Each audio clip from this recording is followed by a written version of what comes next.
Iran says the security situation has deteriorated in Afghanistan since the U.S.-led invasion of the country in 2001. Iran's deputy ambassador to the United Nations, Ishaq al-Habib, said in a Security Council meeting on Afghanistan and Central Asia that U.S. invasions have restored security to no regional country. Al-Habib added that security can only be safeguarded within comprehensive regional frameworks. He also called for increased economic cooperation with Afghanistan to eliminate the roots of terrorism and extremism there. Afghanistan is still grappling with major security challenges, including terrorist attacks by such groups as Daesh terrorists, 16 years after the U.S.-led war on the country. This is while uprooting terrorism was the stated main objective of the invasion.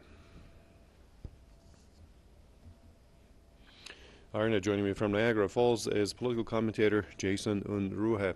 Jason, good to have you with us. The U.S. Started military intervention in Afghanistan more than 16 years ago.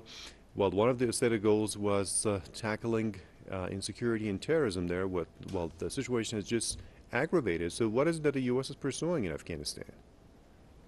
Well, obviously, the United States is not pursuing an actual security in the country or even the region, because there was far more stability before they showed up in Afghanistan than there is now. I mean, now it's substantially worse than it has been since the Soviet occupation of Afghanistan. The U.S. is there, of course, to monopolize the natural resources of the Afghan countryside, mainly Afghan countryside. There's upwards of an estimated 2 trillion in rare earth minerals that are underneath the sands of the country, and the U.S. is certainly seeking that those riches, and many of the allies, including Canada as well.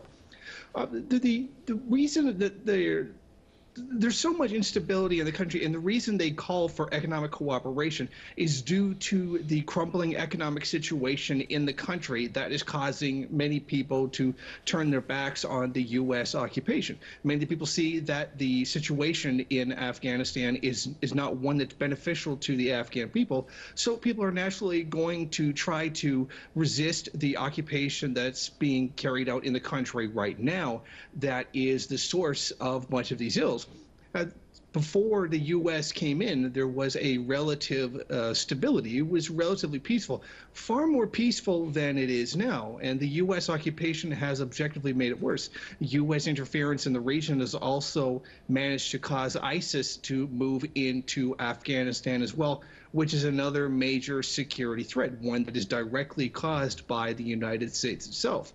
The United States' main goal in this situation is to capture the resources that is under the soil of the Afghan countryside, which is why we see very little in the way of economic gains for the Afghan people, very little in stability for the Afghan people, whereas most of the security is provided to the wealthier warlords in the country, to the higher ups within the capitalist class, and with foreign investments inside the country. So it doesn't come to as any surprise to me that there would be such a terrible security situation in the country.